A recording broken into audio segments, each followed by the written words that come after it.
So if you grew up in the '90s, or if you know about anything about the golden era in hip hop music, you know who A Tribe Called Quest is. And it recently came out that they never authorized an NFT of their catalog, in which they're communicating against Billboard and the royalty exchange. So man, they called out some major players. Man, what happened with this? Why would that happen? An NFT that was unauthorized coming out on their behalf. What's up with that? Uh, I think well, there's a couple of different thoughts about this. What happened is that somebody bought a part of their catalog, from my understanding, and then they are the ones that sold this off on a marketplace.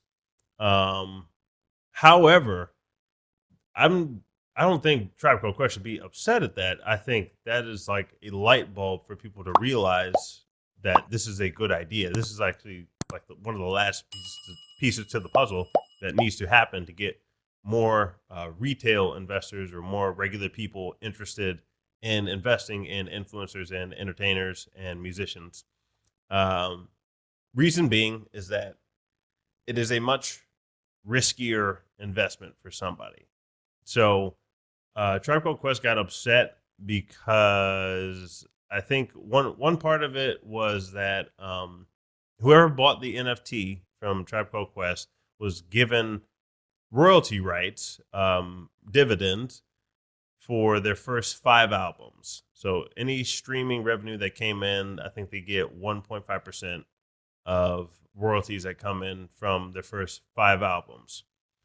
So essentially, they're getting a dividend paying stock, right? Tribe Called Quest didn't think of this themselves, but this is actually a good idea. Whoever did this was pretty spot on in their thinking. Um, like when you buy stock from different companies, some of them pay dividends and some don't. So just for holding shares of AT&T, you can get paid just to hold those shares. Like your stock goes up in value the more people that buy into it, and you can make money by getting dividends from a stock. When you have a small stock, and actually on another episode from Hypnosis, we were talking about them. Their song investment fund, they actually pay dividends too. Uh, when you have a smaller company, one of the ways that you can get more people interested is by giving them dividends. Now, you want to be careful with that because you don't want to burn too much cash in your business.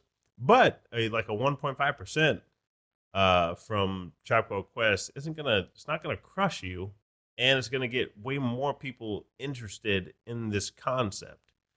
So I think this is actually a good idea for Tribe Called Quest to do. I know that's like a lot of artists keep getting this thought that they need 100% of their masters. But as I said before, half of a watermelon is better than a whole grape. So if you can get more people, like we talked about how Amazon, it brings in about $400 billion a year in gross revenue, and then their market cap is like 4 times that, which means the amount of money people are willing to give you, even though you don't make that much a year, more people are willing to give you more money because they trust you to grow it in years to come. Yeah. So if you take that to an artist level, that would be that I'll give out dividends to whoever holds my stock, or in our case, we're saying that this should be a cryptocurrency. Mhm. So whoever holds my cryptocurrency, then they're going to get 5% of anything that comes in. Mhm. So what Tribe Called Quest did, or whoever had those rights and sold them off, they only did the first 5 albums. Mhm. So I think this is like a testing of an idea. What Mhm. really should be done is, or if you want to get a lot of people to sign up for something and then drive the price of your token or your stock up, Mhm. you give out 5% or 1.5% or whatever percentage you want of everything that comes in. Right, right, right, right. So it would be all sales of any merch, all show tickets, all streaming revenue. Like, you guys are going to get this. And just like you see with companies in the stock market, like, some companies are successful, some Mhm. companies are not successful. Mhm. But this is the quickest way, the fastest way to grow and to solidify your position. So once you get those funds, it's up to you to use them wisely so that people continue to trust you with their funds.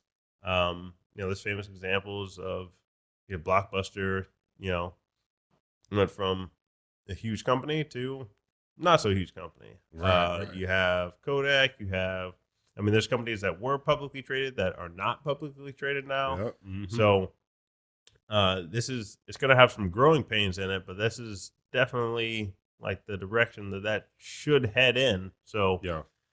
I guess whoever did the article for Billboard or any other sites where they didn't do due diligence on it, so it was not really Tribe Called Quest that was putting this out there, but whoever did put it out there had the right idea, Right. and that's really going to be the fastest way to grow for artists, because that's the fastest way to grow for companies. That was the fastest. Actually, cryptocurrencies, I don't know of any. Oh yeah, some do.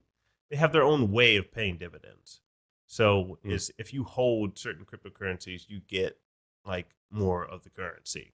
So there's ways. They don't have it structured the exact same way, but the concept is still there. Like if you hold a certain amount of, just like if you have a savings account at so and so's bank, like they give you a certain percentage each month of your own money that to hold your money with them, because they go and take your money and they grow that money. Right. So you want to incentivize people to keep the money with you so that you can grow and continue to grow, and people aren't pulling their money out of your stock or your token. Right. So you incentivize them to keep your token. So artists, these are all proven. These are all out there, and this works. Like this is not a guessing game, literally at all. Like the two largest exchanges of money are stock market and cryptocurrency. Yeah, and then you got Forex too. So people are not afraid of giving money to AT&T. They're just not. Like they willingly will put it in to AT&T stock through either a retirement account or mutual fund, or they just might buy the individual shares. So if people are afraid of, I say they want to invest in Tyree, but they think that Tyree is just a little bit too risky, so they'll batch Tyree up with like 15 or 30 other artists into one basket, and then you can invest in all of them if you want to be a little safer. And then Tyree still gets some of that money. He doesn't get as much as if somebody bought just 100 shares straight up, but you still get some. Like this is how this all works, and just hasn't made its way into the entertainment industry. And the powers are so centralized. You have Netflix, which is just centralized power. Amazon Prime Video is centralized. Hulu, which is owned by Disney, and then Disney Plus, like centralized powers. Disney owned ABC, and Disney owns a bunch of stuff. But if this was in the hands of the people, like if the people could have, instead of Disney buying Marvel, like Marvel's just like publicly traded as its own entity, and we get to grow with Marvel rather than having to buy Disney to get to Marvel. Like this is how it's more direct, which is the idea of cryptocurrency itself, is to be more direct with people rather than having a centralized power. Yeah. So that's what happened with the Tribe Called Quest NFT. It was the right idea. Yeah. That makes sense, man.